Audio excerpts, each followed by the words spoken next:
ಮಧ್ಯಾಹ್ನದ ಹೊತ್ತು ಚೆನ್ನಾಗಿ ಊಟ ಮಾಡಾದ್ಮೇಲೆ ಒಂದು ಒಳ್ಳೆ ನಿದ್ದೆ ಬರುತ್ತೆ. ಎಷ್ಟು ನಿದ್ದೆ ಬರ್ತಾ ಇರುತ್ತೆ ಅಂದರೆ ರಾತ್ರಿನೂ ಅಷ್ಟು ಒಳ್ಳೆ ನಿದ್ದೆ ಬರಲ್ಲ. ಚೆನ್ನಾಗಿ ಏನಾದ್ರು ರೈಸ್ ಐಟಮು ತಿಂದ್ಬಿಟ್ಟಿದ್ದೀವಿ ಅಂದರೆ ಇನ್ನೂ ನಿದ್ದೆ ಜಾಸ್ತಿ ಅಂತಲೇ ಹೇಳ್ಬೋದು. ಒಳ್ಳೆ ಕುಂಭಕರ್ಣ ಥರ ಮಲ್ಕೊಂಬಿಡ್ತೀವಿ. ನನ್ನನ್ನು ಸೇರಿಸಿ ಹೇಳ್ತಾ ಇದ್ದೀನಿ, ಅಷ್ಟು ನಿದ್ದೆ ಬರ್ತಾ ಇರುತ್ತೆ. ಸೊ ಬಟ್ ಆರೋಗ್ಯದ ಪಾಯಿಂಟ್ ಆಫ್ ವ್ಯೂ ನೋಡಿದ್ರೆ ಮಧ್ಯಾಹ್ನದೊತ್ತು ಒಂದು 20 ನಿಮಿಷಕ್ಕಿಂತ ಜಾಸ್ತಿ ಮಲಗಬಾರ್ದು ಅಂತ ಹೇಳ್ತಾರೆ. ಒಂದು ಡೈಜೆಷನ್ ಆಗಲ್ಲ, ಇನ್ನು ಲೇಝಿ ಫೀಲ್ ಮಾಡ್ತೀವಿ. 20 ನಿಮಿಷ ಮಲಗೋದ್ರಿಂದ ನಮಗೆ ಸೆಕೆಂಡ್ ಹಾಫ್ ಅಂದರೆ ಸಂಜೆ ಮೇಲೆ ತುಂಬ ಆ್ಯಕ್ಟಿವ್ ಆಗಿರೋಕ್ಕೆ ಹೆಲ್ಪ್ ಆಗುತ್ತೆ. ಅದೇ 20 ನಿಮಿಷಕ್ಕಿಂತ 1 ಅವರು 2 ಅವರ್ಸು 3 ಅವರ್ಸು ಮಲ್ಕೊಂಬಿಟ್ಟಿದ್ದೀವಿ ಅಂದರೆ ಸೆಕೆಂಡ್ ಹಾಫು ತುಂಬ ಲೇಝಿ ಫೀಲ್ ಮಾಡ್ತಾ ಇರ್ತೀವಿ ಮತ್ತು ರಾತ್ರಿ ನಿದ್ದೆ ಬರಲ್ಲ. ರಾತ್ರಿ ಸರಿಯಾಗಿ ನಿದ್ದೆ ಮಾಡಿಲ್ಲ ಅಂದರೆ ಮತ್ತೆ ಬೆಳಗ್ಗೆ ಎದ್ದು ಆ್ಯಕ್ಟಿವ್ ಆಗಿ ಕೆಲಸ ಮಾಡೋಕ್ಕಾಗಲ್ಲ. ಸೊ ಆ ಟೈಮಲ್ಲಿ ನಾವು ಆ್ಯಕ್ಟಿವ್ ಆಗಿರಬೇಕು ಅಂದರೆ ನಾನಿವತ್ತು 40 ಕೆಲಸಗಳನ್ನ ಹೇಳ್ತೀನಿ. ಆ 40ಅಲ್ಲಿ ದಿನಕ್ಕೆ 1 ಅಂತ ಮಾಡಿದ್ರೂ ನಿಮಗೆ ಅಥವಾ ನನಗೆ ನಮ್ಮೆಲ್ಲರಿಗೂ ತುಂಬಾ ಯೂಸ್ ಆಗುತ್ತೆ. ಆ ಟೈಮಲ್ಲಿ ಏನೇನು ಮಾಡಬೇಕು ಅಂತ ಇವತ್ತಿನ ವೀಡಿಯೋದಲ್ಲಿರುತ್ತೆ. ಜೊತೆಗೆ ಒಂದು ದಿಢೀರಾಗಿ ರೈಸ್ ಬಾತ್ನ ಯಾವ ರೀತಿ ಮಾಡೋದು ಅಂತ ಹೇಳ್ಕೊಡ್ತೀನಿ. ಫ್ರಿಜ್ಜಲ್ಲಿರುವ ತರಕಾರಿ ಎಲ್ಲ ಖಾಲಿ ಮಾಡೋಣ ಅಂತ ಫ್ರಿಜ್ಜಲ್ಲಿ ಪಡವಲಕಾಯಿ ಇತ್ತು ಮತ್ತು ಮೂಲಂಗಿ ಇತ್ತು. ಟ್ರೈ ಮಾಡೋಣ ಅಂತ ಸ್ವಲ್ಪ ಮೂಲಂಗಿ ಎಲ್ಲ ಹಾಕ್ಬಿಟ್ಟು ರೈಸ್ ಬಾತ್ ಮಾಡಿದ್ದೆ. ಟ್ರಸ್ಟ್ ಮೀ ತುಂಬಾ ಚೆನ್ನಾಗಾಗಿತ್ತು. ಹೇಗೆ ಮಾಡಿದ್ದೀನಿ ಅಂತ ಮುಂದೆ ವ್ಲಾಗಲ್ಲಿ ಎಕ್ಸ್ಪ್ಲೇನ್ ಮಾಡ್ತಾ ಹೋಗ್ತೀನಿ.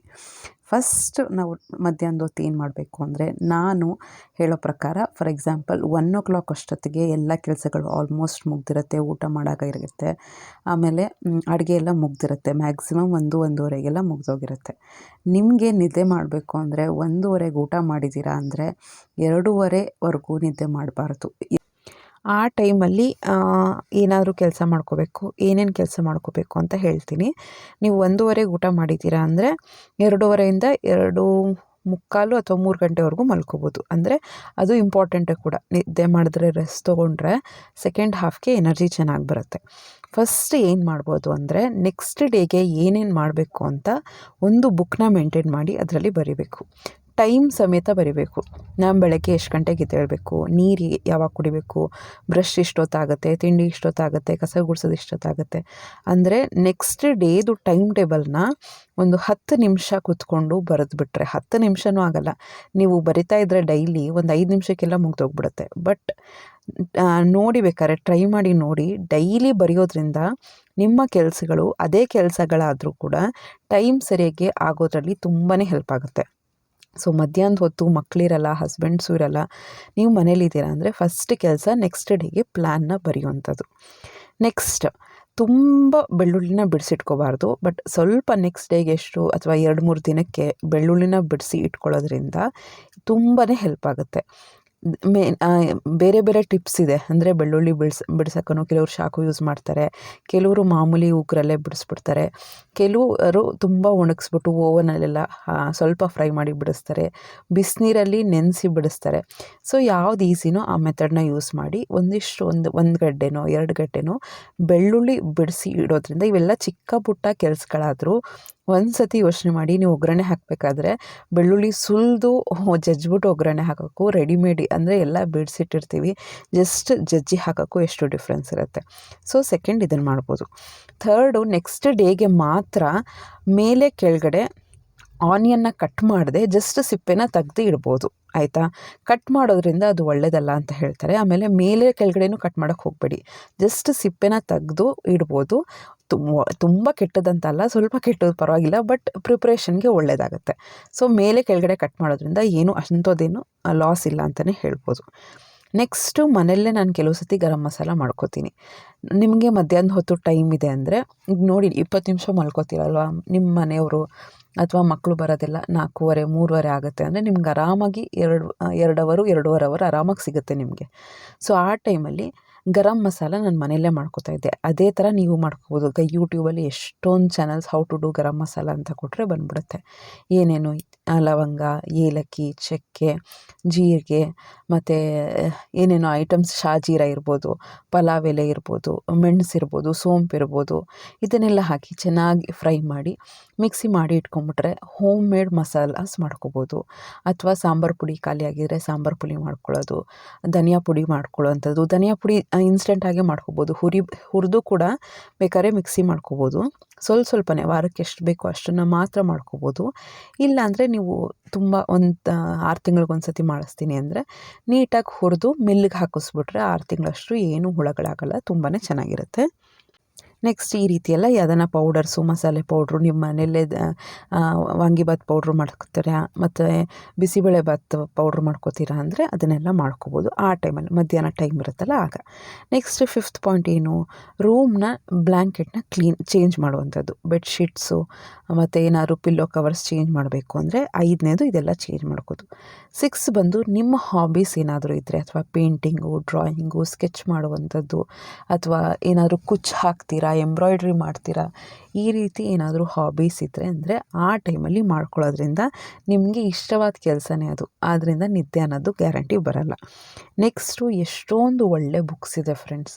ನಮ್ಮನ್ನು ನಾವು ಇಂಪ್ರೂವ್ ಮಾಡ್ಕೊಳ್ಬೇಕು ಅಂದರೆ ನಾವೇನೋ ಕೆಲಸಕ್ಕೆ ಹೋದರೆ ಮಾತ್ರನೇ ಇಂಪ್ರೂವ್ ಮಾಡ್ಕೋಬೇಕು ಅಂತ ಅಲ್ಲ, ಮನೇಲಿದ್ದರೂ ಕೂಡ ನಮ್ಮ ಪರ್ಸ್ನಾಲಿಟಿನ ಇಂಪ್ರೂವ್ ಮಾಡ್ಕೊಳ್ಳೋದು ತುಂಬಾ ಇಂಪಾರ್ಟೆಂಟ್ ಆಗುತ್ತೆ. ಇಷ್ಟೊಂದು ಬುಕ್ಸ್ ಓದೋದ್ರಿಂದ ನಮ್ಗೆ ಅದೇನೋ ಹೇಳ್ತಾರಲ್ಲ, ದೇಶ ಸುತ್ತಬೇಕು ಕೋಶ ಓದಬೇಕು ಅಂತ, ಅದಕ್ಕೆ ಬುಕ್ಸ್ನ ಓದೋದ್ರಿಂದ ನಮಗೆ ನಾಲೆಜ್ ಅನ್ನೋದು ತುಂಬ ಜಾಸ್ತಿ ಆಗುತ್ತೆ. ಸುಧಾಮೂರ್ತಿ ಅವ್ರ ಬುಕ್ಸ್ ಆಗಿರ್ಬೋದು, ರವಿ ಬೆಳಗೆರೆ ಅವ್ರ ಬುಕ್ಸ್ ಆಗಿರ್ಬೋದು, ಬುದ್ಧನ ಬುಕ್ಸ್ ಆಗಿರ್ಬೋದು, ವಿವೇಕಾನಂದನ ಬುಕ್ಸ್ ಆಗಿರ್ಬೋದು, ಯಾವುದನ್ನ ಲೈಫ್ ಲೆಸನ್ಸು, ನಿಮಗೆ ಲೈಫ್ನ ಆರಾಮಾಗಿ ಲೀಡ್ ಮಾಡೋಕ್ಕೆ, ಥಾಟ್ಸ್ನ ಕಂಟ್ರೋಲ್ ಮಾಡೋಕ್ಕೆ, ಇದನ್ನೆಲ್ಲ ಯಾವುದಾನ ಒಂದು ಬುಕ್ಸು ಓದ್ತಾ ಇದ್ದರೆ ನಮಗೆ ಗೊತ್ತಿಲ್ದಂಗೆ ನಾವು ಆ ರೀತಿಯೇ ರಿಯಾಕ್ಟ್ ಮಾಡೋಕ್ಕೆ ಸ್ಟಾರ್ಟ್ ಮಾಡ್ತೀವಿ. ಸೊ ಪಲಾವ್ ಹೆಂಗೆ ಮಾಡಿದೆ ಅಂತ ಹೇಳ್ತೀನಿ. ಟೊಮ್ಯಾಟೊ, ಚಕ್ಕೆ, ಲವಂಗ, ಶುಂಠಿ, ಬೆಳ್ಳುಳ್ಳಿ, ಸೋಂಪು, ಕಾಯಿ, ಕೊತ್ತಂಬರಿ ಸೊಪ್ಪು, ಹಸಿಮೆಣ್ಸಿನ್ಕಾಯಿ ಅಲ್ಲ, ಹಸಿಮೆಣ್ಸಿನ್ಕಾಯಿ ಹಾಕಲಿಲ್ಲ, ಖಾರದ ಪುಡಿ, ಧನಿಯಾ ಪುಡಿ ಹಾಕಿದ್ದೀನಿ. ಇದಿಷ್ಟನ್ನು ಮಿಕ್ಸಿ ಮಾಡ್ಕೋಬೇಕು. ಇದರಲ್ಲಿ ಸೋಂಪು ಇಂಪಾರ್ಟೆಂಟು ಮತ್ತು ಕಾಯಿ ಸ್ವಲ್ಪ, ಆಮೇಲೆ ಈರುಳ್ಳಿ, ಒಂದು ದೊಡ್ಡ ಈರುಳ್ಳಿನೂ ಕೂಡ, ಹಸಿ ಈರುಳ್ಳಿ ಎಲ್ಲ ಮಿಕ್ಸಿ ಮಾಡಿಕೊಂಡು, ಈಗ ಒಂದು ಕುಕ್ಕರ್ ಇಟ್ಟು ಎಣ್ಣೆ ಹಾಕಿ ಕಟ್ ಮಾಡ್ಕೊಂಡಿರುವಂಥ ಪಡವಲಕಾಯಿ ಹಾಕಿದೆ, ಮತ್ತು ಮೂಲಂಗಿ ಕಟ್ ಮಾಡ್ಕೊಂಡಿದ್ದೆ ಅದನ್ನು ಹಾಕಿದೆ, ಕಡಲೆ ಬೀಜ ಹಾಕಿದೆ. ತುಂಬಾ ಚೆನ್ನಾಗಿರ್ತು, ಮಸಾಲೆ ಭಾತ್ ಥರ, ರೈಸ್ ಭಾತ್ ಥರ. ರುಬ್ಕೊಂಡಿದ್ನಲ್ಲ ಆ ಮಸಾಲೆ ಹಾಕಿದೆ. ಎಣ್ಣೆಲಿ ಚೆನ್ನಾಗಿ ಫ್ರೈ ಮಾಡಬೇಕು. ಯಾವುದೇ ರೈಸ್ ಐಟಮ್ ಹಾಕಿದ್ರೂ ಕೂಡ ಎಣ್ಣೆಯಲ್ಲಿ ತುಂಬ ಚೆನ್ನಾಗಿ ಫ್ರೈ ಮಾಡೋದ್ರಿಂದ ಅದರ ಅರೋಮಾ, ಫ್ರೇಗ್ರೆನ್ಸ್ ಎಲ್ಲ ತುಂಬ ಚೆನ್ನಾಗಿ ಬರುತ್ತೆ, ಆಯಿತಾ. ಆಮೇಲೆ ಕಸೂರಿ ಮೇಥಿ ಹಾಕಿದೆ. ಆಮೇಲೆ ಸ್ವಲ್ಪ ತುಪ್ಪ ಹಾಕಿ ರುಚಿಗೆ ತಕ್ಕಷ್ಟು ಉಪ್ಪು, ಖಾರದ ಪುಡಿ, ಧನಿಯಾ ಪುಡಿ ಹಾಕಿದ್ದೀನಿ. ಇಷ್ಟೇ. ಸೊ ಎಷ್ಟು ಚೆನ್ನಾಗಿತ್ತು ಗೊತ್ತಾ, ದಿಢೀರಂತ ಮಾಡ್ಕೋಬೋದು. ರೈಸ್ ಐಟಮ್ಸ್ ಮಾಡಿದ್ರು ಒಂದೊಂದು ದಿನ ಒಂದೊಂದು ಥರ ಮಾಡ್ಕೋಬೋದು. ಲಂಚ್ ಬಾಕ್ಸ್ಗೆ ರೈಸ್ ಐಟಮ್ ಬೆಸ್ಟ್ ಅಂತಲೇ ಹೇಳ್ಬೋದು. ದೋಸೆ ಡ್ರೈ ಆಗೋಗುತ್ತೆ, ಅವಲಕ್ಕಿ ಡ್ರೈ ಆಗೋಗುತ್ತೆ, ತಿನ್ನೋಕ್ಕಾಗಲ್ಲ ಮಧ್ಯಾಹ್ನದ ಹೊತ್ತು. ನಾನು ಬಾಕ್ಸ್ ಕಟ್ಕೊಂಡು ಹೋಗ್ತೀನಲ್ಲ, ಸೊ ಮಕ್ಕಳು ಹೆಂಗೆ ತಿಂತಾರೆ ಅಂತ ರೈಸ್ ಐಟಮ್ಸ್ನೇ ಪ್ರಿಫರ್ ಮಾಡ್ತೀನಿ, ಮಕ್ಳಿಗೂ ಇಷ್ಟ ಆಗುತ್ತೆ. ನೆಕ್ಸ್ಟ್ 8 ಏನು ಮಾಡ್ಬೋದು ಅಂದರೆ ಮೋಟಿವೇಶ್ನಲ್ ವೀಡಿಯೋಸು, 1-2 ಮೋಟಿವೇಶ್ನಲ್ ವೀಡಿಯೋಸ್ ನೋಡ್ಕೋಬೋದು. ಬುಕ್ಸ್ ಏನು ಕೆಲಸ ಮಾಡುತ್ತೋ, ಈ ನಡುವೆ ನಮಗೆ ಟೆಕ್ನಾಲಜಿ ಇರೋದ್ರಿಂದ ಮೋಟಿವೇಶ್ನಲ್ ವೀಡಿಯೋಸು ಆಲ್ಮೋಸ್ಟ್ ಅದೇ ಕೆಲಸನೇ ಮಾಡುತ್ತೆ. ಸೊ ನಾವು ಮೋಟಿವೇಶನ್ ಆಗಿ ಹೇಗೆ ಲೈಫ್ನ ಲೀಡ್ ಮಾಡಬೇಕು, ಹೇಗೆ ಕೆಲಸಗಳು ಮಾಡ್ಕೋಬೇಕು ಅಂತ ಟಿಪ್ಸ್ಗಳನ್ನೆಲ್ಲ ಈ ವಿಡಿಯೋಸ್ ಮೂಲಕ ನಾವು ಕಲಿಬೋದು. ನೆಕ್ಸ್ಟ್ ನಿಮಗೆ, ನೀವಿನ್ನು ಸ್ನಾನ ಮಾಡಿರಲ್ಲ, ಮಧ್ಯಾಹ್ನದ ಸ್ನಾನ ಮಾಡ್ತೀರಾ, ಕೆಲವು ಸತಿ ಆ ಥರ ಇರುತ್ತೆ ಪ್ರೋಗ್ರಾಮ್. ನಂದಂತೂ ಕೆಲವು ಸತಿ ಬಾತ್ರೂಮು, ವಾಶ್ರೂಮು ಎಲ್ಲ ನೀಟಾಗಿ ತೊಳಿಬೇಕು ಅಂದರೆ ಮಧ್ಯಾಹ್ನದ ಹೊತ್ತು ಎಲ್ಲ ತೊಳೆದು ಸ್ನಾನ ಮಾಡ್ತೀನಿ. ನೀವು ಆ ರೀತಿ ಆ ದಿನ ಪ್ಲ್ಯಾನ್ ಇದೆ ಅಂದರೆ ಕೆಲವು ದಿನಗಳು ಮಧ್ಯಾಹ್ನ ಸ್ನಾನ ಮಾಡ್ತೀರಾ, ಅಥವಾ ತಲೆಗೆಲ್ಲ ಎಣ್ಣೆ ಹಚ್ಕೊಂಡಿರ್ತೀವಿ, ಮೆಹಂದಿ ಹಾಕ್ಕೊಂಡಿರ್ತೀವಿ, ಅಥವಾ ಕಲರ್ ಮಾಡ್ಕೊಂಡಿರ್ತೀವಿ, ಏನೋ ಒಂದು ಮಾಡಿರ್ತೀವಿ. ಆ ಟೈಮಲ್ಲಿ ಅದನ್ನು ಮಾಡಿಕೊಂಡು ಮೆಹಂದಿ ಹಚ್ಕೊಂಡ್ಬಿಟ್ಟು ನಾನು ಎಲ್ಲ ನೀಟಾಗಿ ತಿಕ್ಕಿ ತೊಳೆದ್ಬಿಟ್ಟು ಆಮೇಲೆ ಮಧ್ಯಾಹ್ನ ಒಂದು 3 ಗಂಟೆ 4 ಗಂಟೆಗೆ ಸ್ನಾನ ಮಾಡಿಬಿಡ್ತೀನಿ. ಆ ರೀತಿ ನೀವು ಬಾತ್ರೂಮೆಲ್ಲ ನೀಟಾಗಿ ವಾಶ್ ಮಾಡ್ಕೊಂಬಿಡ್ಬೋದು. ಆಮೇಲೆ 10ನೇದು ಏನು ಮಾಡ್ಬೋದು ಅಂದರೆ, ಯಾವುದೋ ಒಂದು ಸೆಕ್ಷನ್ನ ಸೆಲೆಕ್ಟ್ ಮಾಡ್ಕೋಬೇಕು. ಇದನ್ನೆಲ್ಲ ಬರ್ಕೊಳ್ಳಿ ಫ್ರೆಂಡ್ಸ್. ಒಂದು ಬುಕ್ ಡೈರಿನ ಮೇಂಟೈನ್ ಮಾಡ್ಕೊಳ್ಳಿ. ಒಂದು ಡೈರಿ ನಿಮ್ಮದು ಅಂತಲೇ ಇಟ್ಕೊಂಬಿಟ್ರೆ ಅದರಲ್ಲಿ ನಾನು ಏನೇನು ಮಾಡಬೇಕು, ಮುಂದೆ ಏನಾದರೂ ಮನೇಲಿ ಖಾಲಿಯಾಗಿದೆ, ಇನ್ನೂ ಏನಾದರೂ ಮಾಡಬೇಕು, ನೆಕ್ಸ್ಟ್ ಡೇ ಮಾಡಬೇಕು, ಎಲ್ಲ ಎಷ್ಟು ಅಂತ ತಲೆಯಲ್ಲಿ ಇಟ್ಕೊಂಡಿರ್ತೀರ, ಅದೆಲ್ಲ ಸ್ಟ್ರೇನ್ ಅನಿಸ್ತಾ ಇರುತ್ತೆ. ಸೊ ಅದಕ್ಕೆ ಒಂದು ಕಡೆ ಎಲ್ಲ ಬರ್ಕೊಂಬಿಟ್ರೆ ಅದನ್ನು ರೆಫರ್ ಮಾಡ್ತಾಯಿದ್ರೆ ಸಾಕು. ಅದು ನಾನಂತೂ ಕಿಚನಲ್ಲಿ ಒಂದು ಮೊಳೆ ಇದೆ, ಅದರಲ್ಲಿ ಒಂದು ಪೇಪರ್ ತಗಲಾಕ್ಬಿಡ್ತೀನಿ. ನೋಡೋಕ್ಕೆ ಚೆನ್ನಾಗಿ ಕಾಣಲ್ಲ, ಬಟ್ ನಾನು ಹೋಗ್ತಾ ಬರ್ತಾ ಅದನ್ನು ನನ್ನ ಕಣ್ಮುಂದೆ ಇರುತ್ತಲ್ಲ, ನಾನು ಮಾಡಬೇಕು. ಪದೇ ಪದೇ ನಂಗೆ ಬುಕ್ ತೆಗಿಯೋಷ್ಟು ಬೆಳಗ್ಗೆ ಹೊತ್ತು ಟೈಮ್ ಇರೋಲ್ಲ, ಬುಕ್ ತೆಗೆದು ನೋಡುವಷ್ಟು. ಅದಕ್ಕೆ ಒಂದು ವೇಸ್ಟ್ ಪೇಪರ್ ತೊಗೊಂಬಿಡ್ತೀನಿ. ಎಷ್ಟೊಂದು ವೇಸ್ಟ್ ಪೇಪರ್ಸ್, ಹಳೆ ಕ್ಲಾಸಿನ ಬುಕ್ಸ್ ಎಲ್ಲೆಲ್ಲ ಇರುತ್ತಲ್ವ, ಅದು ತೊಗೊಂಬಿಡ್ತೀನಿ. ಏನೇನು ಮಾಡಬೇಕು ಅಂತ 1, 2, 3, 4 ಅಂತ ಟೈಮ್ ಸಮೇತ ಬರೆದ್ಬಿಟ್ಟಿರ್ತೀನಿ. ಎಷ್ಟು ಚೆನ್ನಾಗಿ ಟೈಮ್ ಸರಿಯಾಗಿ ಆಗುತ್ತೆ ಅಂದರೆ ಇನ್ನೂ ಬೇಗನೆ ಕೆಲಸಗಳು ಮುಗಿದೋಗ್ಬಿಡುತ್ತೆ. ನನ್ನ ಟೈಮೂ ಅಷ್ಟೇ, ಒಂದು 5-10 ನಿಮಿಷ ಎಕ್ಸ್ಟ್ರಾನೇ ಬರ್ತಿರ್ತೀನಿ. ನನಗೆ ಟೆನ್ಷನ್ ಆಗಬಾರ್ದು, ಅಯ್ಯೋ ಟೈಮ್ ಆಗೋಯ್ತು ಇನ್ನೂ ಈ ಕೆಲಸ ಮುಗ್ದಿಲ್ಲ ಅಂತ ಟೆನ್ಷನ್ ಆಗಬಾರ್ದು ಅಂತ ಆ ರೀತಿ ಮಾಡ್ತೀನಿ. ನೀವು ಅಷ್ಟೇ, ಸೊ 10th ಪಾಯಿಂಟ್ ಅದೇನೆ, ಯಾವುದಾನ ಒಂದು ಸೆಕ್ಷನ್ ತೊಗೊಂಡು ಅದನ್ನು ಕ್ಲೀನ್ ಮಾಡುವಂಥದ್ದು. ನೆಕ್ಸ್ಟ್ 11th ಏನು ಮಾಡ್ಬೋದು ಅಂದರೆ ಡಿಕ್ಲಟರ್. ಮನೆಯಲ್ಲಿ ವೇಸ್ಟ್ ಬಟ್ಟೆಗಳು ಎಷ್ಟೊಂದಿರುತ್ತೆ, ವೇಸ್ಟ್ ಪಾತ್ರೆಗಳು, ವೇಸ್ಟ್ ಸಾಮಾನುಗಳು, ಆಟ ಸಾಮಾನುಗಳು, ಎಷ್ಟೊಂದು ವಸ್ತುಗಳು, ಇದೆಲ್ಲ ವೇಸ್ಟ್ ಇರೋದನ್ನು ತೆಗೆದು ಮನೆಯಿಂದ ಫಸ್ಟ್ ಹೊರಗಡೆ ಹಾಕಬೇಕು. ಇದೆಲ್ಲ ಯಾವಾಗಾಗುತ್ತೆ, ನಮಗೆ ಅಡುಗೆ ಮನೆ ಅದು ಇದು ಏನೇನೋ ಕೆಲಸ ಇರುತ್ತೆ, ನಮಗೆ ಸ್ವಲ್ಪ ಟೈಮ್ ಸಿಕ್ಕದೆ ಮಧ್ಯಾಹ್ನದ ಹೊತ್ತು ಮೊಬೈಲ್ ಇಟ್ಕೊಂಡು ಕೂತ್ಕೊಳ್ಳೋ ಬದಲು ನೋಡಿ, ಇಲ್ಲ ಅಂತಲ್ಲ, ಒಂದು 20 ನಿಮಿಷ 30 ನಿಮಿಷ ನೋಡ್ತೀರಾ, 1 ಅವರ್ ನೋಡ್ತೀರಾ ನೋಡಿ, ಬಟ್ ಒಂದು ಲಿಮಿಟ್ ಅಂತ ಇಟ್ಕೊಂಡು ಈ ರೀತಿ ಕೆಲಸಗಳಲ್ಲಿ ತೊಡಗಿಸ್ಕೊಬಿಡ್ಬೇಕು, ಡಿಕ್ಲಟರ್ನ ಮಾಡುವಂಥದ್ದು. ನೆಕ್ಸ್ಟು ಮಕ್ಕಳದು ಬುಕ್ಸ್ ಇರುತ್ತೆ, ಅದನ್ನು ನೀಟಾಗಿ ಜೋಡಿಸ್ಕೊಳ್ಳೋವಂಥದ್ದು. ನಿಮ್ಮ ತುಂಬ ಏನೂ ಓದಿಲ್ಲ ಅಂದರೆ ತೊಂದರೆ ಇಲ್ಲ, ಸುಮ್ಮನೆ ಜೋಡಿಸಿಡಿ.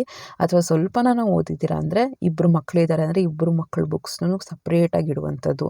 ಪಾಪ ನಾವು ಅಂತೀವಿ ಸ್ಕೂಲ್ ಮಕ್ಳಿಗೂ ಎಷ್ಟು ಸ್ಟ್ರೇನ್ ಗೊತ್ತಾ, ಹೋಗಿ ಫುಲ್ ಡೇ ಇರ್ತಾರೆ, ಹೋಗಿ ಬರೋಷ್ಟರಲ್ಲಿನೇ ಸಾಕಾಗಿರುತ್ತೆ. ಅಲ್ಲಿ ಹೋಗಿ ಸುಮ್ಮನೆ ಕೂತಿರ್ತಾರೆ ಅಂತ ಅನ್ಕೋತೀವಿ ನಾವು, ಬಟ್ ಅದೂ ತುಂಬಾ ಸ್ಟ್ರೇನ್ ಆಗುತ್ತೆ. ನಾನು ಎಕ್ಸ್ಪೀರಿಯೆನ್ಸ್ ಮಾಡ್ಕೋಬೋದು. ಅದು ಪಾಪ ಮಕ್ಕಳು ಮನೆಗೆ ಬಂದು ಮತ್ತೆ ಹೋಮ್ವರ್ಕ್ಗಳಿರ್ತವೆ. ಅಂದರೆ ಅವ್ರಿಗೆ ಡಿಸಿಪ್ಲಿನ್ ಕಲಿಸ್ಬೇಕು, ಇಲ್ಲ ಅಂತಲ್ಲ, ಬಟ್ ನಿಮ್ಮ ಕೈಲಿ ಅವ್ರಿಗೆ ಹೆಲ್ಪ್ ಮಾಡೋಕ್ಕಾಗತ್ತೆ.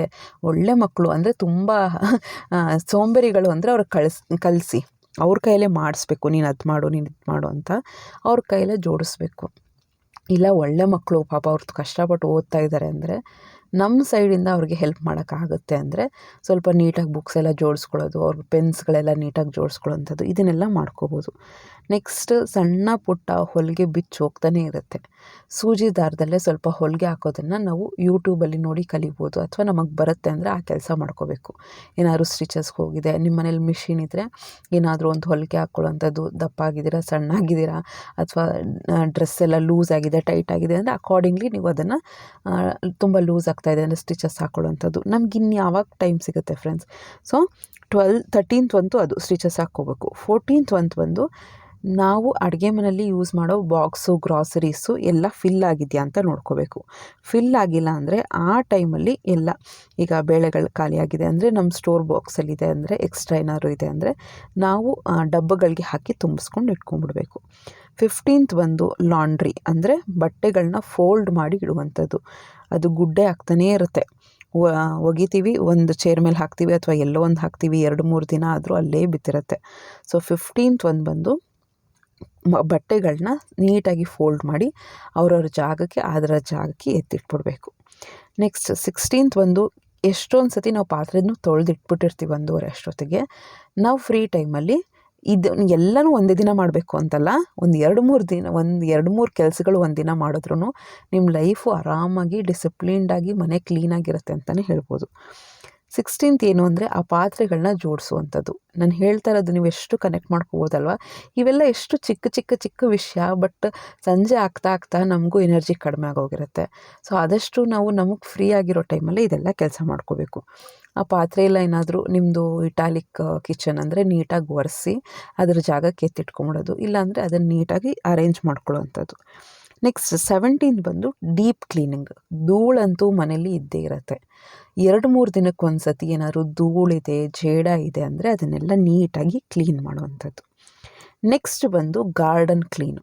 ಏನಾದ್ರು ಪಾಟ್ ಇದೆ, ಮನೆ ಮುಂದೆ ಗಾರ್ಡನ್ ಇದೆ ಅಂದರೆ ಒಣ ಎಲೆಗಳನ್ನ ತೆಗಿಯುವಂಥದ್ದು, ಮತ್ತು ಸುಮ್ಮನೆ ಸ್ಪ್ರೇ ಮಾಡುವಂಥದ್ದು, ಅಂದರೆ ಏನಾದರೂ ಹುಳದ್ದು ಮೆಡಿಸಿನ್ಸ್ ಎಲ್ಲ ಸ್ಪ್ರೇ ಮಾಡುವಂಥದ್ದು, ಅದಕ್ಕೆ ಗೊಬ್ಬರ ಹಾಕುವಂಥದ್ದು, ಈ ರೀತಿ ಗಾರ್ಡನಿಂಗ್ ಅಥವಾ ಗಿಡಗಳ ಕೆಲಸ ಎಲ್ಲ ಮಾಡುವಂಥದ್ದು.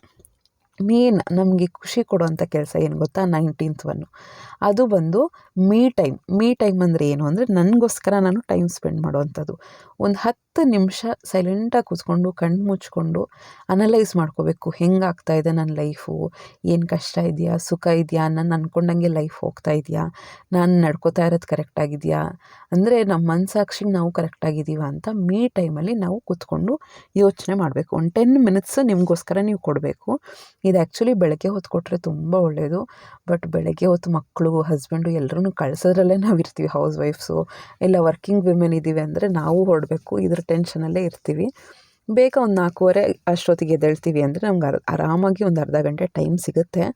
ಬಟ್ ಸಿಕ್ಕಿಲ್ಲ ಅಂದರೆ ಮಧ್ಯಾಹ್ನದ ಹೊತ್ತೆ ನಮಗೆ ಮೀ ಟೈಮ್ ಅಂತ ನಾವು ಮಾಡ್ಕೋಬೋದು. ನೆಕ್ಸ್ಟ್ ಬಂದು ನಿಮಗೆ ತುಂಬ ಟೈಮ್ ಇದೆ ಅಂದರೆ ಯಾವುದನ್ನು ಆನ್ಲೈನಲ್ಲಿ ಅಥವಾ ವರ್ಕ್ ಫ್ರಮ್ ಹೋಮ್ ಯಾವುದನ್ನ ಇದೆಯಾ ಅಂತ ಟ್ರೈ ಮಾಡುವಂಥದ್ದು. ಆ ರೀತಿ ಇದ್ದರೆ ವರ್ಕ್ ಫ್ರಮ್ ಹೋಮ್ ಮಾಡಿಬಿಟ್ರೆ ಒಂದು 2-3 ಅವರ್ಸ್ಗೆಲ್ಲ part time work from home ಅಂದರೆ ಡೇಟಾ ಎಂಟರ್ ಮಾಡುವಂಥದ್ದು ಈ ರೀತಿ ಜಾಬ್ ಸಿಗುತ್ತೆ. ಆ ರೀತಿ ಜೆನ್ಯೂನ್ ಕಂಪ್ನೀಸ್ಗೆ ಸೇರುವಂಥದ್ದು. ಅದರಿಂದನೂ ನಿಮಗೆ ಏನಾದರೂ ಅರ್ನಿಂಗನೂ ಆಗುತ್ತೆ ಮತ್ತು ಟೈಮ್ ಪಾಸೂ ಆಗೋಗುತ್ತೆ. ನೆಕ್ಸ್ಟ್ 21st ಬಂದು ಡೈನಿಂಗ್ ಟೇಬಲ್ ಇದೆ ಅಂದರೆ ಅದನ್ನು ಕ್ಲೀನ್ ಮಾಡುವಂಥದ್ದು. ಅದು ಇದು ಮುಟ್ಟಿರ್ತಾರೆ. ಸೊ ಅದನ್ನೆಲ್ಲ ಸ್ವಲ್ಪ ಏನಾದರೂ ಲಿಕ್ವಿಡ್ನಲ್ಲಿ ಸ್ವಲ್ಪ ನೀರು ಹಾಕಿ ವಿಮ್ ಜೆಲ್ ಹಾಕ್ಬಿಟ್ಟು ಅಥವಾ ಏನದು ವಿನೆಗರ್ ಹಾಕ್ಬಿಟ್ಟು ಅದನ್ನೆಲ್ಲ ಸ್ಪ್ರೇ ಮಾಡಿ ಸ್ವಲ್ಪ ನೀಟಾಗಿ ಒರೆಸಿದ್ರೆ ವುಡ್ಡುದು ಶೈನಿಂಗ್ ಅನ್ನೋದು ತುಂಬಾ ಚೆನ್ನಾಗಿರುತ್ತೆ. ಸೊ ಡೈನಿಂಗ್ ಟೇಬಲ್ ಕ್ಲೀನ್ ಮಾಡುವಂಥದ್ದು 21ನೇದು. 22nd ಏನು ಅಂದರೆ ಹಾಲ್ನ ಕ್ಲೀನ್ ಮಾಡುವಂಥದ್ದು. ನೀವು ನೋಡ್ತಾ ಇರ್ಬೋದು ಮನೇಲಿ ಎಷ್ಟು ಡಿಕ್ಲಟರ್ ಆಗಿರುತ್ತೆ ಅಂದರೆ ಸೋಫಾದ್ದು ಕವರು ಹಾಗೆ ಹೀಗೆ ಆಗಿರುತ್ತೆ, ಮತ್ತು ರಿಮೋಟ್ ಎಲ್ಲಂದರಲ್ಲೇ ಇರುತ್ತೆ, ಚೇರ್ ಹಾಗೆ ಹೀಗೆ ಆಗಿರುತ್ತೆ, ಆ ಟೇಬಲ್ ರೌಂಡ್ ಟೇಬಲ್ ಏನಾದರೂ ಇದ್ದರೆ ಹಾಗೆ ಹೀಗೆ ಆಗಿರುತ್ತೆ, ಕಾರ್ಪೆಟ್ ಒಂಥರ ಇದಾಗಿರುತ್ತೆ. ಅದರ ವಸ್ತು ತೊಗೊಂಡು ಅಲ್ಲಲ್ಲೇ ಇಡೋದ್ರಿಂದ ಇದೆಲ್ಲ ಒಂದು 5 ನಿಮಿಷದ ಕೆಲಸ. ನಿಧಾನಕ್ಕೆ ಸೋಂಬೇರಿ ಥರ ಮಾಡಿದ್ರೂ ಕೂಡ ಕೆಲಸಗಳಾಗ್ತಾ ಇರುತ್ತೆ. ನಮಗೆ ಅರ್ಜೆಂಟಲ್ಲಿ ಯಾರೋ ಹಾಲ್ ಕ್ಲೀನ್ ಮಾಡಿ ಅಂತ ಹೇಳಲ್ಲ. ಸೊ ನಿಧಾನಕ್ಕೆ ಮಾಡ್ತಾಯಿದ್ರು ಕೂಡ ಹಾಲ್ನ ಕ್ಲೀನ್ ಮಾಡಿಬಿಡ್ಬೋದು. ನೆಕ್ಸ್ಟ್ 23rd ಬಂದು ಸ್ಟವ್ ಡೀಪ್ ಕ್ಲೀನಿಂಗು. ಬೆಳಗ್ಗೆಯಿಂದ ತಿಂಡಿ ಮಾಡಿರ್ತೀವಿ, ಅಡುಗೆ ಮಾಡಿರ್ತೀವಿ, ಒಂದು ಸತಿ ವಿನೆಗರು ವಿಮ್ ಜೆಲ್ಲು ನೀರು ಮಿಕ್ಸ್ಚರ್ ಮಾಡಿರ್ತೀವಲ್ಲ ಇದನ್ನು ಕ್ಲೀನಿಂಗ್ ಲಿಕ್ವಿಡ್ ಅಂತಲೇ ಹೇಳ್ಬೋದು. ಇದನ್ನು ಸ್ಪ್ರೇ ಮಾಡಿ ಒಂದು ಸ್ಕ್ರಬ್ಬರೆಲ್ಲ ನೀಟಾಗಿ ತಿಕ್ಬಿಟ್ಟು ಒರೆಸ್ಬಿಟ್ರೆ ಶೈನಿಂಗಾಗಿ ತುಂಬಾ ಚೆನ್ನಾಗಿರುತ್ತೆ. 24th ಬಂದು ಮನೇಲಿ ಡಾಗ್ಸ್ ಇದೆ, ಕ್ಯಾಟ್ಸ್ ಇದೆ ಅಂದರೆ ಅದ್ರ ಬಗ್ಗೆ ಸ್ವಲ್ಪ ಕೇರ್ ತೊಗೊಳ್ಳೋವಂಥದ್ದು. ಅದಕ್ಕೆ ಸ್ನಾನ ಮಾಡಿಸುವಂಥದ್ದು, ಅದಕ್ಕೆ ಊಟ ಕೊಡುವಂಥದ್ದು, ಅದ್ರ ಬಗ್ಗೆ ಸ್ವಲ್ಪ ಕೇರ್ ತೊಗೊಳ್ಳುವಂಥದ್ದು. 25th ಬಂದು ಇದು ಎಲ್ಲರ ಮನೇಲೂ ಆಗುವಂಥದ್ದೇ. ನಮ್ಮ ಕಿಚನಲ್ಲಿ ಕೆಲವು ವೆಸಲ್ಸು, ಕುಕ್ಕರು ಸ್ವಲ್ಪ ಹ್ಯಾಂಡಲೆಲ್ಲ ಲೂಸ್ ಆಗಿಬಿಟ್ಟಿರುತ್ತೆ, ಏನೋ ನಟ್ಟು ಬಿಚ್ಚೋಗ್ಬಿಟ್ಟಿರುತ್ತೆ. ಅದನ್ನೆಲ್ಲ ಈ ಟೈಮಲ್ಲಿ ನಾವು ರಿಪೇರಿ ಮಾಡ್ಕೋಬೋದು. ಒಂದು ಕಿಚನಲ್ಲಿ ಸ್ಕ್ರೂ ಡ್ರೈವರ್ ಅಂತ ಇಟ್ಕೊಂಡ್ಬಿಟ್ರೆ ತುಂಬಾ ಹೆಲ್ಪ್ ಆಗುತ್ತೆ. ಏನೋ ಒಂದು ಹ್ಯಾಂಡಲ್ ಲೂಸ್ ಆಗಿದೆ ಅಂದರೆ ಅದನ್ನೆಲ್ಲ ಟೈಟ್ ಮಾಡ್ಕೊಳ್ಳೋವಂಥದ್ದೆಲ್ಲ ಮಾಡ್ಬೋದು.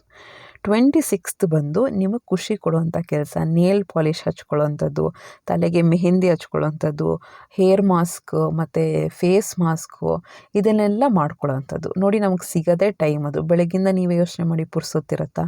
ನಮಗೆ ಅಂತ ಸಿಕ್ಕಾಗ ಟೈಮಾಗ ನಮಗೆ ಸೆಲ್ಫ್ ಕೇರ್ ಅನ್ನೋದು ನಾವು ಮಾಡ್ಕೋಬೇಕು. 27th ಬಂದು ನಮ್ಗೆ ಯಾರಾದರೂ ಕ್ಲೋಸ್ ಇದ್ದಾರೆ, ನಮ್ಮ ಪೇರೆಂಟ್ಸು, ಈಗ ಮದುವೆ ಆಗಿ ಬಂದಿರ್ತೀವಿ, ನಮ್ಮ ಪೇರೆಂಟ್ಸ್ ಜೊತೆ ಮಾತಾಡಬೇಕು, ಒಂದು 10-15 ನಿಮಿಷ ಅವ್ರ ಜೊತೆ ಅದು ನಾವಂತೂ ಈ ನಡುವೆ ಬ್ಲೂಟೂತ್ ಎಲ್ಲ ಇದ್ದೇ ಇರುತ್ತೆ. ಬ್ಲೂಟೂತ್ ಹಾಕ್ಕೊಳ್ಳೋದು ಕೆಲಸ ಮಾಡ್ತಾಯಿದ್ರೆ ಯಾವ ಕೆಲಸ ಮುಗೀತು ಅಂತಲೇ ಗೊತ್ತಾಗಲ್ಲ. ಸೊ ಮಾತಾಡ್ಕೊತ ಅವ್ರಿಗೂ ಟೈಮ್ ಕೊಟ್ಟಂಗೆ ಆಗುತ್ತೆ, ಮನೆ ಕೆಲಸನೂ ಆಗೋಗುತ್ತೆ.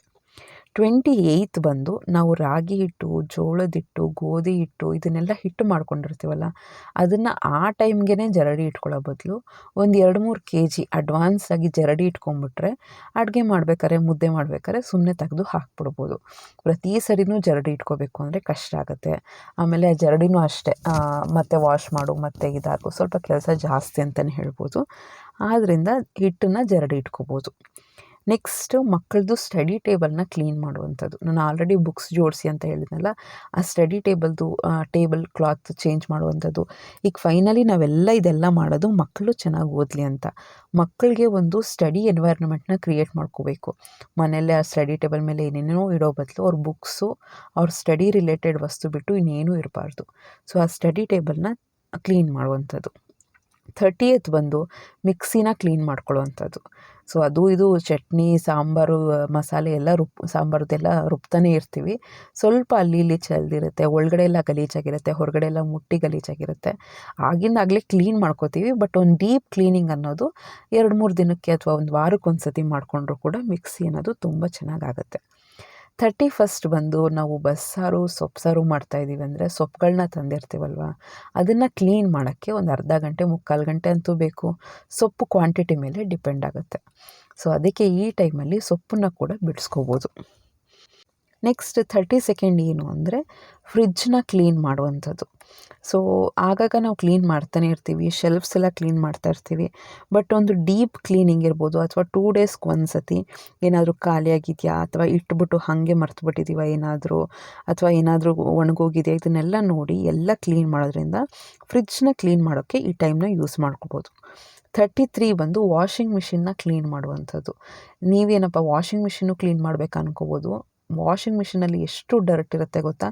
ಒಂದು ಸತಿ ಒಳಗಡೆ ಎಲ್ಲ ಅನಲೈಸ್ ಮಾಡಿ ನೋಡಿ, ಒಂದು ಕ್ಲಾತ್ ತೊಗೊಂಡು ಅದನ್ನೆಲ್ಲ ನೀಟಾಗಿ ವೈಪ್ ಮಾಡೋದ್ರಿಂದ ನಾವು ವಾಶ್ ಮಾಡುವಂಥ ಕ್ಲಾತ್ಸ್ ಬಟ್ಟೆಗಳಲ್ಲಿ ಅದೆಲ್ಲ ಗಲೀಜು ಎಲ್ಲ ಹೋಗಿ ಕೂತ್ಕೊಳ್ಳಲ್ಲ. ಸೊ ವಾಷಿಂಗ್ ಮಿಷಿನ್ನ ಮೇಲೆಲ್ಲ ನೀಟಾಗಿ ಒರೆಸಿ ಒಳಗಡೆ ಎಲ್ಲ ನೀಟಾಗಿ ಒರೆಸ್ಕೊಳ್ಳೋಕ್ಕೆ ಈ ಟೈಮ್ನ ಯೂಸ್ ಮಾಡ್ಕೋಬೋದು. 34 ಬಂದು ಬಾಚಣಿಕೆನ ವಾಶ್ ಮಾಡೋಕ್ಕೆ ಯೂಸ್ ಮಾಡ್ಕೋಬೋದು. ಎಂಥ ಚಿಕ್ಕ ಚಿಕ್ಕ ವಿಷಯಗಳು ನಮಗೆ ಎಷ್ಟು ಆರಾಮಾಗಿ ಈ ಟೈಮಲ್ಲಿ ಮಾಡ್ಕೋಬೋದು ನೋಡಿ. ಬಾಚಣಿಕೆಗಳನ್ನೆಲ್ಲ ತೊಗೊಂಡು ನೀಟಾಗಿ ವಾಶ್ ಮಾಡಿ, ಕೆಲವು ಸತಿ ಶಾಂಪೂಲ್ ವಾಶ್ ಮಾಡ್ತೀನಿ ನಾನು, ಕೆಲವು ಸತಿ ಇಲ್ಲಾಂದರೆ ಲಿಕ್ವಿಡ್ ಡಿಟರ್ಜೆಂಟಲ್ಲಿ ಯೂಸ್ ಮಾಡಿ, ಬ್ರಷ್ ತೊಗೊಂಡು ಹಳೇದು ಅದನ್ನು ಬ್ರಷ್ ತೊಗೊಂಡು ನೀಟಾಗಿ ವಾಶ್ ಮಾಡಿಬಿಡ್ತೀನಿ ಟೂತ್ ಬ್ರಷಲ್ಲಿ, ನೀಟಾಗಿ ಹೊರಟೋಗ್ಬಿಡುತ್ತೆ.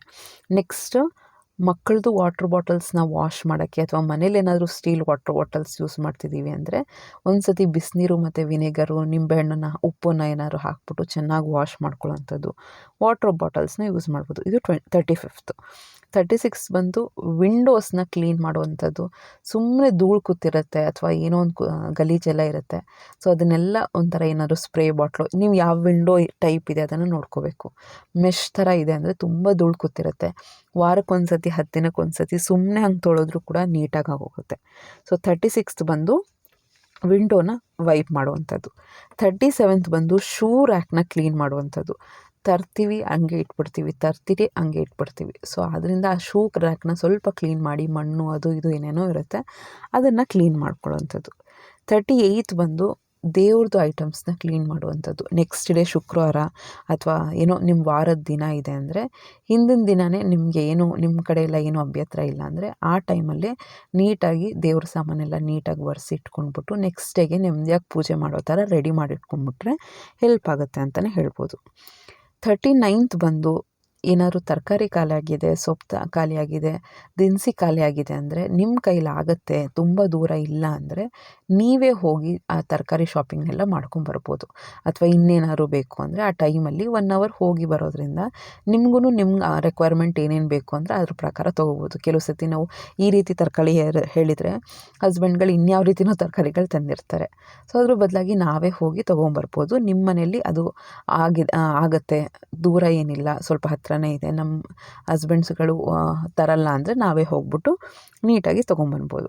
ನೆಕ್ಸ್ಟ್ ಈಗ ಫಾರ್ ಎಕ್ಸಾಂಪಲ್ 3 ಗಂಟೆಗೆಲ್ಲ ಕೆಲಸ ಮುಗೀತು, 4 ಗಂಟೆಯಿಂದ 5 ಗಂಟೆವರೆಗೂ ಫ್ರೀ ಇರ್ತೀವಿ, ಇನ್ನೂ ಯಾರೂ ಬಂದಿರಲ್ಲ ಅಂದರೆ 4 ಗಂಟೆಯಿಂದ 5 ಗಂಟೆವರೆಗೂ ಆರಾಮಾಗಿ ವಾಕಿಂಗ್ ಅನ್ನೋದು ಮಾಡ್ಬೋದು. ಇನ್ ಕೇಸ್ ಏನಾದ್ರು ಅಕ್ಕಪಕ್ಕವರು ಕೂಡ ಇದ್ದಾರೆ ವಾಕಿಂಗ್ ಮಾಡೋಕ್ಕೆ ಅಂದರೆ ಅದೊಂಥರ ಬೆಸ್ಟ್ ಅಂತಲೇ ಹೇಳ್ಬೋದು. ಒಬ್ಬರೇ ವಾಕಿಂಗ್ ಮಾಡೋ ಬದಲು ಜೊತೇಲಿ ಯಾರಾದರೂ ಇದ್ದು ವಾಕಿಂಗ್ ಮಾಡ್ತಾಯಿದ್ರೆ ವಾಕಿಂಗ್ ಮಾಡಿದೇ ಗೊತ್ತಾಗಲ್ಲ. ಸೊ ಈ 40 ಟಿಪ್ಸ್ನೂ ಕೂಡ ನಾನು ಏನು ಕೊಟ್ಟಿದ್ದೀನಿ ಅದರಲ್ಲಿ ಸ್ವಲ್ಪ ಚಿಕ್ಕದು ಕೆಲಸಗಳಿದ್ದರೆ ದಿನಕ್ಕೊಂದು 3-4 ಮಾಡುವಂಥದ್ದು. ದೊಡ್ಡ ಕೆಲಸ ಲೈಕ್ ಫ್ರಿಡ್ಜ್ ಕ್ಲೀನಿಂಗ್ ಅಂತೂ ತುಂಬ ಹೊತ್ತಿಡಿಸುತ್ತೆ. ಅದಾದರೆ ಬರೀ ಒಂದು ಮಾಡೋದ್ರಿಂದನೂ ಇದು ನೋಡಿ ಒಂದು ಕಡೆ ಎಲ್ಲ ಬರ್ಕೋಬೋದು. ಇದು ನಾನು ಏನೇನು ಹೇಳಿದ್ದೀನಿ ಎಲ್ಲ ಒಂದು ಕಡೆ ಬರ್ಕೊಂಡು ಇನ್ನೂ ನಿಮ್ಮದ್ರಲ್ಲಿ ಇನ್ನೂ ಏನಾದ್ರು ಟಿಪ್ಸ್ ಇದ್ದರೆ ಕಮೆಂಟ್ ಬಾಕ್ಸಲ್ಲಿ ತಿಳಿಸಿ. ಈ ರೀತಿ ಮಾಡ್ಬೋದು, ಮಲ್ಗೋ ಬದಲು ಆ ಕೆಲಸ ಮಾಡ್ಕೋಬೋದು, ಈ ಕೆಲಸ ಮಾಡ್ಕೋಬೋದು. ಸೊ ಎಷ್ಟೊಂದು ಕೆಲಸಗಳಿರುತ್ತೆ, ನನಗೆ ತೋಚಿದ್ದನ್ನು ನಾನು ಹೇಳಿದ್ದೀನಿ. ಮಲಗಬೇಡಿ ಫ್ರೆಂಡ್ಸ್, ಆದಷ್ಟು ಒಂದು 20 ಮಿನಿಟ್ಸ್ ಮಲಗಿ, 30 ಮಿನಿಟ್ಸ್ ಮ್ಯಾಕ್ಸಿಮಮ್ ಮಲ್ಕೊಳ್ಳಿ, ರೆಸ್ಟು ತೊಗೊಳ್ಳಿ. ಯಾಕೆಂದರೆ ಬಾಡಿ ಸ್ಟ್ರೇನ್ ಆಗಿರುತ್ತೆ. ನೀಟಾಗಿ ಒಂದು ಸ್ನಾನ ಮಾಡಿಕೊಂಡು ಊಟ ಮಾಡಿಕೊಂಡು 1 hour ಆದಮೇಲೆ ಒಂದು ಒಳ್ಳೆ ನಿದ್ದೆ ಮಾಡಿ ಮತ್ತೆ ಸಂಜೆ ಟೀ, ಕಾಫಿ ಅಥವಾ ಗ್ರೀನ್ ಟೀ ಏನೋ ಕುಡಿಯೋದ್ರಿಂದ ಮೈಂಡು ಫ್ರೆಶ್ ಆಗುತ್ತೆ. ಸೆಕೆಂಡ್ ಹಾಫೂ ನಮ್ಗೆ ಅಷ್ಟೇ ಕೆಲಸ ಇರುತ್ತೆ. ಸಂಜೆ 6 ಗಂಟೆಯಿಂದನೂ ಮತ್ತೆ ಡಿನ್ನರ್ ಪ್ರಿಪೇರ್ ಮಾಡು, ಚಪಾತಿ ಮಾಡ್ತಾಯಿದ್ದೀವಿ ಅಂದರೆ ಮತ್ತೆ ಸ್ಟ್ರೇನ್ ಆಗೇ ಆಗುತ್ತೆ. ಸೊ ಆ ರೀತಿ ನಮ್ಮನ್ನು ನಾವು ಬೂಸ್ಟಪ್ ಮಾಡ್ಕೋಬೇಕು. ಜಾಸ್ತಿ ನಿದ್ದೆ ಮಾಡಿದ್ರೆ ಆರೋಗ್ಯಕ್ಕೂ ಒಳ್ಳೆಯದಲ್ಲ, ರಾತ್ರಿ ನಿದ್ದೆ ಬರಲ್ಲ. ಸೊ ಹೋಪ್ ಈ ವಿಡಿಯೋ ಇಷ್ಟ ಆಗಿದೆ ಅಂದ್ಕೊಳ್ತೀನಿ. ನೀವು ಏನೇನು ಮಾಡ್ತೀರಾ ಮಧ್ಯಾಹ್ನದ ಹೊತ್ತು ಅಂತ ಕಮೆಂಟ್ ಮಾಡಿ ತಿಳಿಸಿ. ಮುಂದಿನ ವ್ಲಾಗಲ್ಲಿ ಮತ್ತೆ ಸಿಗ್ತೀನಿ. ಸೊ ರೈಸ್ ಬಾತ್ನ ಟ್ರೈ ಮಾಡಿ, ತುಂಬಾ ಚೆನ್ನಾಗಿತ್ತು. ಅದು ಸ್ವಲ್ಪ ಖಾರ ಮಾಡಿಕೊಂಡ್ರೆ ನೀವು ಮೊಸರು ಬಜ್ಜಿ ಜೊತೆ ಸೂಪರ್ ಅಂತಲೇ ಹೇಳ್ಬೋದು. ನಾನು ಕಡಲೆ ಬೀಜ ಯೂಸ್ ಮಾಡಿದ್ದೆ, ನೀವು ಬೇಕಾದ್ರೆ ಬಟಾಣಿನ ಯೂಸ್ ಮಾಡಿ, ತುಂಬ ಚೆನ್ನಾಗಿರುತ್ತೆ. ನನಗೆ ಈ ತರಕಾರಿ ಖಾಲಿ ಮಾಡಬೇಕಿತ್ತು, ಅದಕ್ಕೆ ನಾನು ಈ ತರಕಾರಿನೆಲ್ಲ ಯೂಸ್ ಮಾಡಿಕೊಂಡೆ. ನಿಮ್ಮ ಮನೇಲಿ ಬೀನ್ಸು, ಕ್ಯಾರೆಟು ಅದೆಲ್ಲ ಇದೆ ಅಂದರೆ ಸೇಮ್ ಮಸಾಲೆ ರುಬ್ಬಿ ಹಾಕಿ, ಟೊಮೊಟೊ ಕಟ್ ಮಾಡಿ ಹಾಕಿದ್ರೆ ಒಂಥರ ಟೇಸ್ಟು, ರುಬ್ಬಿ ಮಾಡಿದ್ರೆ ಒಂಥರ ಟೇಸ್ಟು. ಕೆಲವು ಸತಿ ಮಸಾಲೆ ಎಲ್ಲ ಫ್ರೈ ಮಾಡಿ ಹಾಕ್ತೀನಿ, ಅದೊಂಥರ ಟೇಸ್ಟು. ಸೊ ವೆರೈಟಿ ಅಡುಗೆಗಳ ಜೊತೆ ಒಳ್ಳೆ ಟಿಪ್ಸ್ ಜೊತೆ ನಾನು ಮುಂದಿನ ವ್ಲಾಗಲ್ಲಿ ಸಿಗ್ತೀನಿ. ಈ ರೀತಿಯೇ ಚಾನಲ್ನ ಸಪೋರ್ಟ್ ಮಾಡ್ತಾಯಿರಿ, ಸಬ್ಸ್ಕ್ರೈಬ್ ಮಾಡ್ಕೊಳ್ಳಿ. ನಿಮ್ಮ ನಿಮ್ಮ ಫ್ರೆಂಡ್ಸು ಫ್ಯಾಮಿಲಿಗೆ ಇದನ್ನು ಏನಾದರೂ 1% ಯೂಸ್ ಆಗುತ್ತೆ ಅಂದರೆ ಅವ್ರ ಜೊತೆ ಶೇರ್ ಮಾಡಿ. ಮ್ಯಾಕ್ಸಿಮಮ್ ಫ್ಯಾಮಿಲಿ ಮೆಂಬರ್ಸ್ಗೆ ಗೊತ್ತಿರೋರಿಗೆಲ್ಲ ಶೇರ್ ಮಾಡಿ, ಲೈಕ್ ಮಾಡಿ, ಮತ್ತು ನಿಮ್ಮ ಅನಿಸಿಕೆನ ಕಮೆಂಟ್ ಮಾಡಿ ತಿಳಿಸಿ. ಏನಾದರೂ ಟಾಪಿಕ್ ಯಾವ್ದಾದ್ರು ಬೇಕು ಅಂದರೆ ನನಗೆ ಕಮೆಂಟ್ ಮಾಡಿ ತಿಳಿಸಿ. ತುಂಬಾ ಒಳ್ಳೆ ಕಮೆಂಟ್ಸ್ ಮಾಡ್ತೀರಾ, ನನಗಂತೂ ತುಂಬ ಖುಷಿಯಾಗುತ್ತೆ ಅಂತಲೇ ಹೇಳ್ಬೋದು. ನಮಸ್ಕಾರ, ಮುಂದಿನ ವ್ಲಾಗಲ್ಲಿ ಸಿಗ್ತೀನಿ. ಟೇಕ್ ಕೇರ್, ಬಾಯ್ ಬಾಯ್.